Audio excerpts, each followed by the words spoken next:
खखुआइल बा। ए सखी जब से गवना करा के सखी लाइल बा, अभी उतने राजा जी खखुआइल बा।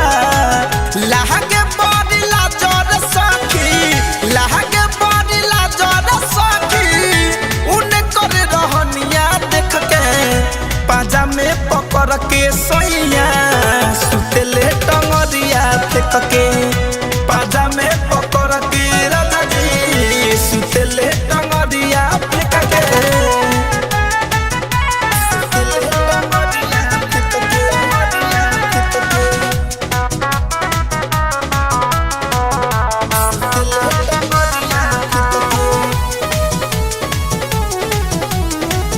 गोहरावा फंसा के दूनु सरिया उठावे, अपने ऊपर से नीचे हमके सुतावे रे सखी। गोहरावा फंसा के दूनु सरिया उठावे, हाँ देहिया सुघरावे सखी उठावा के चूमे। बलमु के दिमाग खाली ओही में घूमे घूमे, एहिया सुघरावे सखी उठावा के चूमे।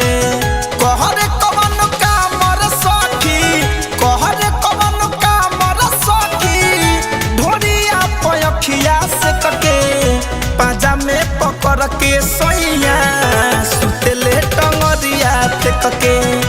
पाजा में पकड़ के राजा जी सुतेले टंगरिया फेंक के।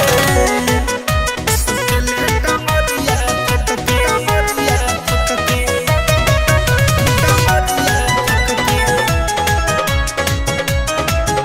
सुतेले टंगरिया फेंक के।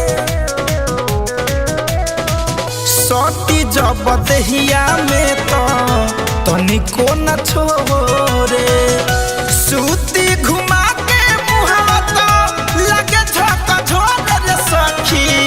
सती जब देहिया में तो तनिको न छोरे रे सखी।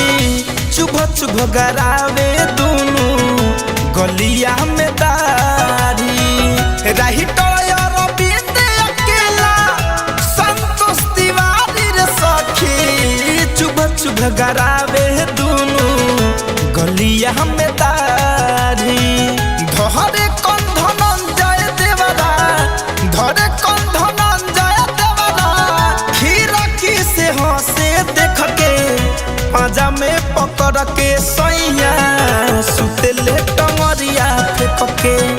पाजा में पकड़ के राजा जी सुतेले टंगरिया फेंक के। गीत संगीत रिकॉर्डिंग स्टूडियो दिल्ली।